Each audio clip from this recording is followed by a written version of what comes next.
This is the American Roundup with Josh Ham. I'm Josh, and welcome to the American Roundup. If this is your first video, consider subscribing at the end if you like what you see. And as always, please just leave a like to help with the almighty algorithm. Now, if we go ahead and read something off that refers to your area, or if you want us to know what's going on in your neck of the world, leave a comment down below. Today is November 7th, 2020, and today's cover story: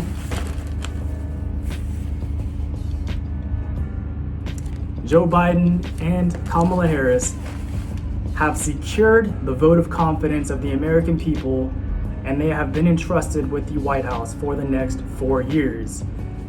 So, President-elect Biden and Vice President-elect Harris, good luck in your future tenure, and we will assist you in any way we can. Now, we begin today's American Roundup in East Hanover, New Jersey. Construction worker pinned under beam dies. This is unfortunate. It's not the ideal way to start off today's American Roundup, but let's go further into this. A construction worker was killed when he got trapped under a large steel beam at a site in northern New Jersey. The man was from Newark, was working in East Hanover, became pinned under the beam, and he was pronounced dead at the scene shortly after. Authorities have not disclosed further details. They say the death appears to have been an accident. Well, this is unfortunate to the individual. I hope your family is doing okay, and our thoughts will be with you in this time. Just tragic. So if ever you're doing any kind of construction, even for people who are doing like DIY projects at home, make sure you're doing so in a safe manner, and you're taking the proper precautions. Moving on to Meadowmere, New York. Meadowmere Park, excuse me. 2 firefighters and a resident were injured when 3 Long Island houses were set ablaze by a gas explosion. Jeez. The explosion destroyed 3 homes in Meadowmere Park in Nassau County, close to JFK Airport. The explosion occurred in one house, and the resulting fire destroyed 2 neighboring homes. 2 firefighters seriously injured when a wall collapsed. So the title of this was 3 Injured After 3 Homes Ignited by Gas Explosion. So 2 firefighters were hospitalized, as well as one of the homeowners. However, there were no fatalities. Thankful to see that these individuals, survived this incident, and they will hopefully make a full and expedient recovery. North Platte, Nebraska. Abducted child rescued during a traffic stop. A child who was abducted after an assault in Colorado was rescued unharmed during a traffic stop in Nebraska. The Nebraska State Patrol said in a news release that it received a report that a man had assaulted a woman in Sedgwick County, Colorado, and then drove off in her vehicle with the child still inside the vehicle. Troopers say they located the vehicle, which was a Mazda 3, less than an hour later near North Platte, and pulled it over. The suspect was taken into custody without incident. So the driver was taken into custody. The child was found and returned unharmed, thankfully. And this is a testament to the authorities and the systems they have in place. The report was made, and less than an hour later, they found the vehicle, they found the suspect, and they found the child. So 100% accuracy for them. Kudos. Fairview, Ohio. Man bites mom's nose, beats her with kettle. So first of all, what did the mother do? Why is this son doing this to his mother? What could they have possibly been arguing about that you're gonna play got your nose with your mom and then just, smack her with the Sunday tea? Let's see. A Fairview man who bit off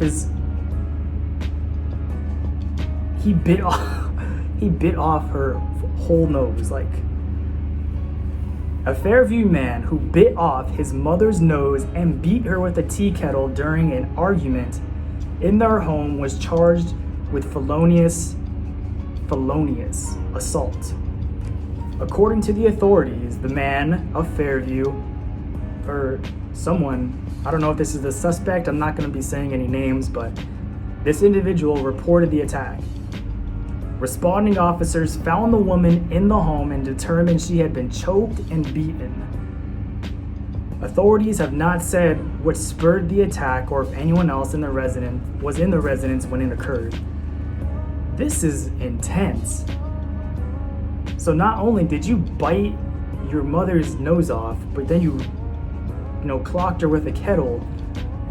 This is serious. What would drive you to do something like this? I don't understand. We'll go ahead and move on. Jackson, Tennessee. Man on state's most wanted list injures feds. This is a whole lot of negatives so far. 1, 2, 3, 4. This is the fifth entry in our American Roundup, and they've all been somewhat negative. I don't like that. I'm not a fan. Let's go on. Federal authorities said a Tennessee man was charged with shooting 2 members of a fugitive task force during an arrest attempt. The man was charged with using a firearm during an assault on a federal officer. 2 agents with the U.S. Marshal Gulf Coast Regional Task Force were shot as they approached a home in Jackson to serve a warrant on the individual. The man had been placed on the Tennessee Bureau of Investigation's top 10 most wanted list in August on charges including attempted second-degree murder.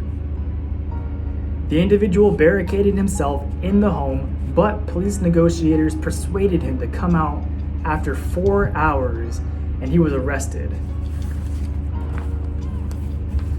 Oh my gosh.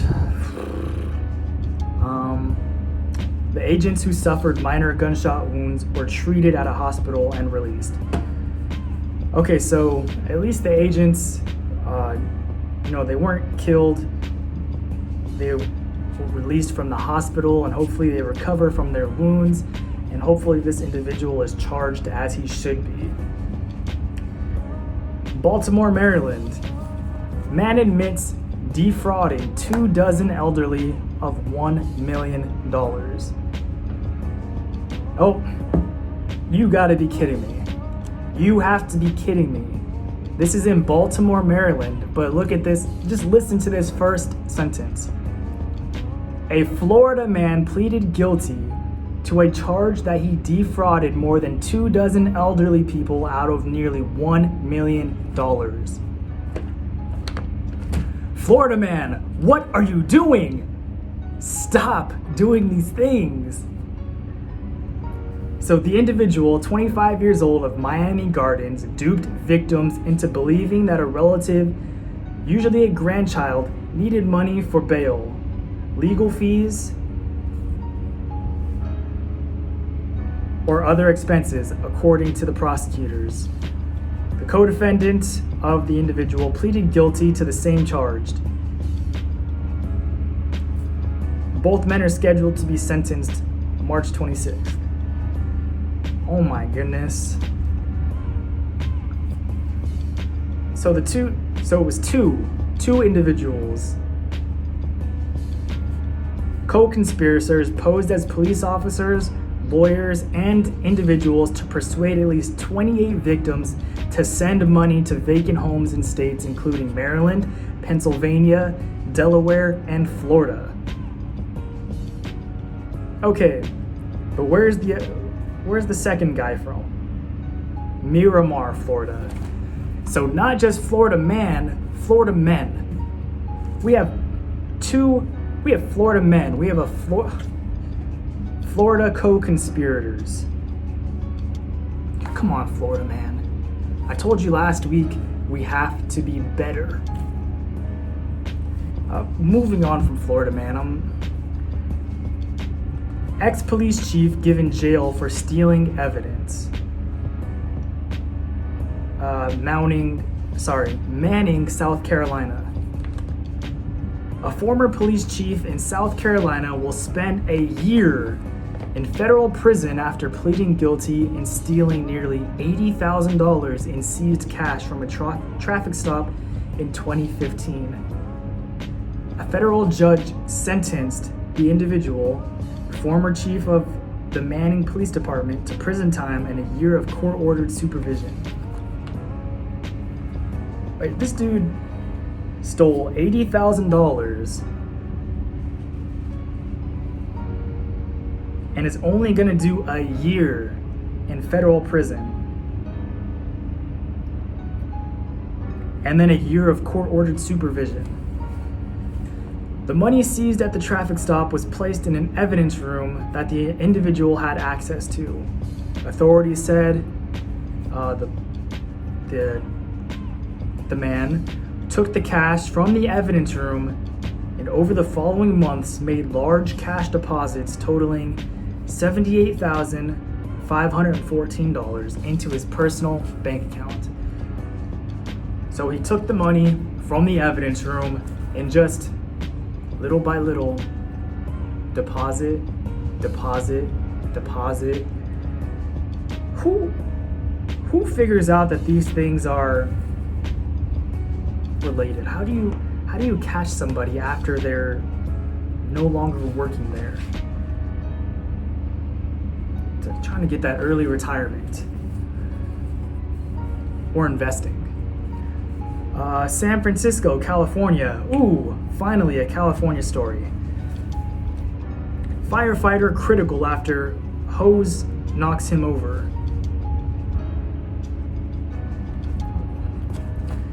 A San Francisco firefighter was critically injured while fighting a fire in a high-rise building. The firefighter, a 6-year veteran, was hit by a hose line, knocked over, and struck his head while on the street, responding to a fire on the 19th floor of a building. He was knocked unconscious and stopped breathing. He was listed in critical condition at San Francisco General Hospital, the fire department lieutenant reported. A bus was traveling the road at the time of the accident, and authorities were investigating whether it may have struck the hose. So they are maybe suspecting that a bus just happened to be passing by at the same time this man was putting out a fire and hit the hose, and the hose hit the man and knocked him out. That is intense. Well, that's gonna be it, guys. That's today's American Roundup. There was really no good news today. There was not much to be, excited about. Happy to see that the child in North Platte, Nebraska, was returned to his family safe and unharmed. Happy to see that many of the individuals injured have been released from the hospital care, and they're hopefully going to make full recoveries. To the construction worker in East Hanover, New Jersey, thoughts out to you and your family. Gosh, an American Roundup of somber tales. Cut the video. Just wanted to input this little part that I did not touch on before. We have a glimmer of hope in America today. This large photo that I did not touch on, titled Simply Irresistible. This young girl finds the golden autumn leaves simply irresistible as she walks with her dad in Walla Walla, Washington. The second grader admitted she's not missing normal school a whole lot in the year of coronavirus. Well, I think you speak for many other young students as well. Now, back to the video. That's gonna be it for me today. Thank you for watching through this far. If you stuck around, please like and comment down below and subscribe if you want to see future videos such as this. So I'm gonna sign off. I'm Josh Ham. As always, earthbound but aspiring. Bye.